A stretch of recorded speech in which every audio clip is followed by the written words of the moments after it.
It all started in the shifting sands of the Great Desert. They say some secrets are better left buried. But curiosity has always been my greatest weakness. I found it. The entrance to the Forgotten Pyramid. Deep inside, pulsing with an eerie red light, was the heart of the Nether. The moment I touched it, the world began to scream. The tomb was collapsing, and I had seconds to get out. The moment my fingers touched the cold stone, the entire temple groaned. A trap? A curse? It didn't matter. The ceiling was coming down, and the only thing faster than my heartbeat was the crumbling rock behind me. I barely made it to the Jeep, the engine screaming as loud as the sandstorm.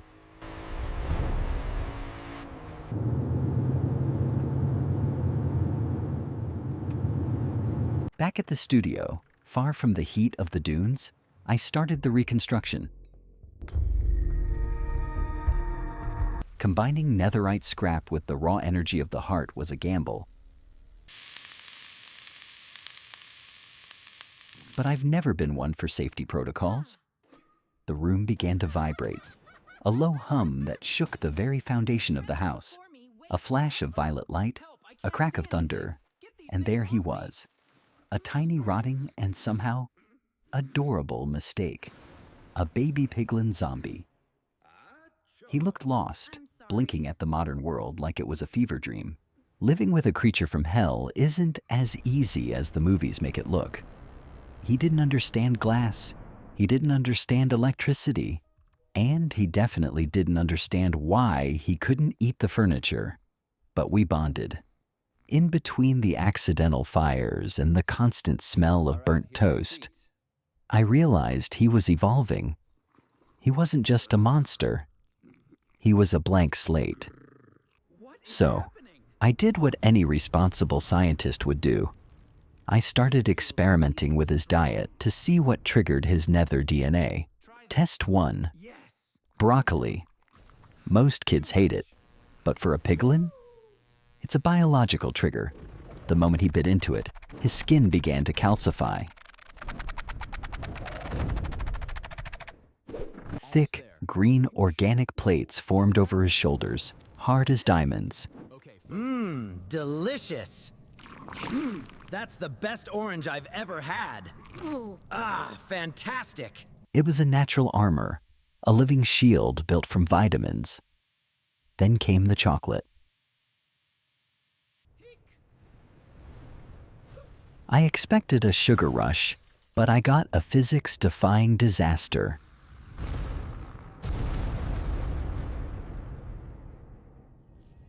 He became a golden blur, a living projectile that ignored gravity, running on the ceiling and leaving glowing hoofprints on my marble counters.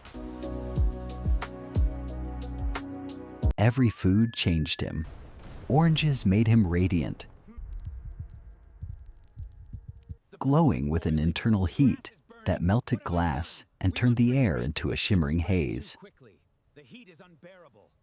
But the real breakthrough was the golden apple. That wasn't just food, it was an awakening. I watched his shadow stretch across the walls as he grew, muscles rippling, bone armor hardening.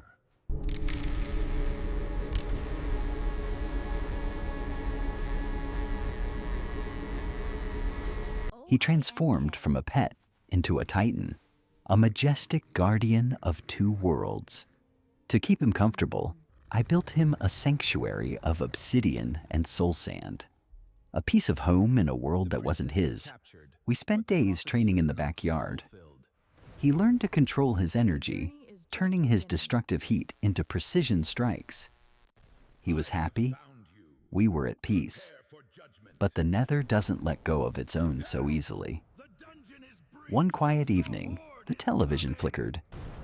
The signal was hijacked by something ancient, A villager priest, his face twisted in pure terror, reached out from the screen.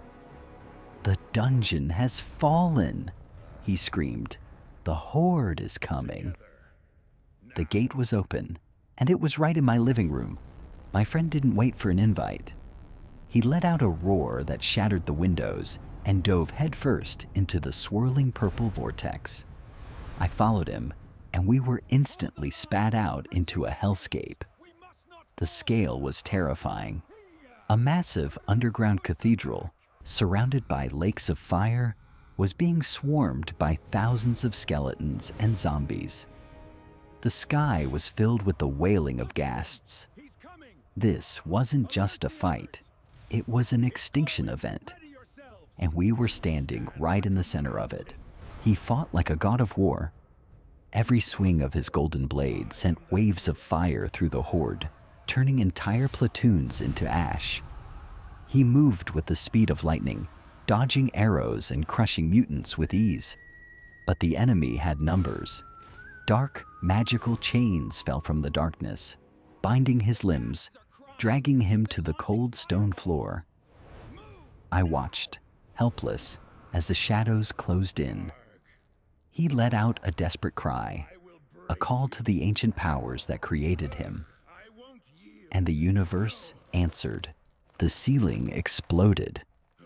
The Ender Dragon, majestic and terrifying, descended through the debris, her purple breath incinerating the ghasts in seconds. Endermen flickered through the battlefield like ghosts, snapping the iron chains as if they were thread. Empowered by his allies, my friend stood up, his sword glowing with the intensity of a dying star. One final strike shattered the ground itself.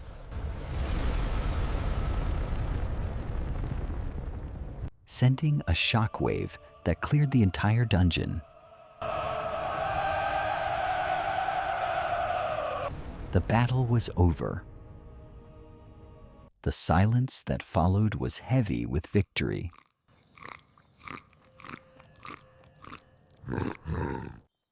We made it back just as the sun was rising over the modern world. He's small again now, curled up in his bed of soul sand, dreaming of adventures we've yet to have.